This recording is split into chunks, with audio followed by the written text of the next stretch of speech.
How to cook clarified butter.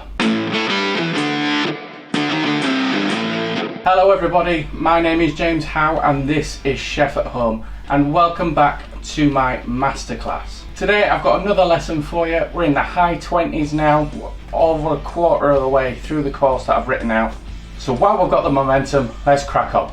Okay, so if the title didn't give it away, today we're doing clarified butter. Now what it means to clarify butter is to remove the milk solids.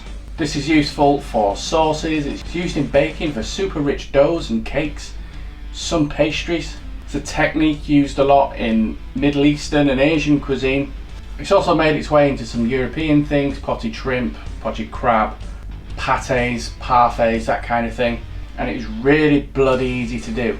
So I've got myself a saucepan here, and I'm just going to be chopping this butter down into smaller blocks, which encourages the butter to work evenly. I'm going to place that in this small saucepan and onto the hob on the lowest heat. The key to success with this is slowing it right down. If you do this fast, two things might happen. The butter as a whole will overcook, or the milk solids burn and you've knackered it, and you'll just end up starting again. So slow it right down. It's much easier to do something once correctly than it is to do something twice. Now don't be tempted to stir it at any point, and just leave it alone and allow it to melt. So you might notice this white scum forming at the top of the butter. This is part of the milk solids that's separating out. So now it's fully melted, we leave that to stand for about 15 minutes. Now once the butter's settled down, what we need to do is very carefully skim this white foam off the top of the butter.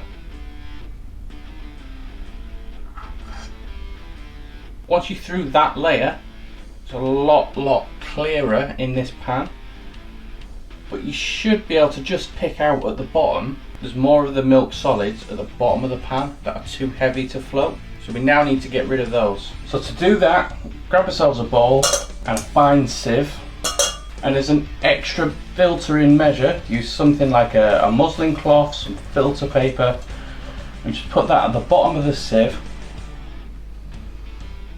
and very carefully just pour through. Still going to be quite warm, so go steady. When you get to the end of the butter, there'll be a large trail of milk solids at the bottom. So just stop before that starts pouring through, and just leave the butter alone. Just allow it to come through the sieve and come out the other side. And eventually, after around about 15 minutes, we'll end up with this wonderful clear butter.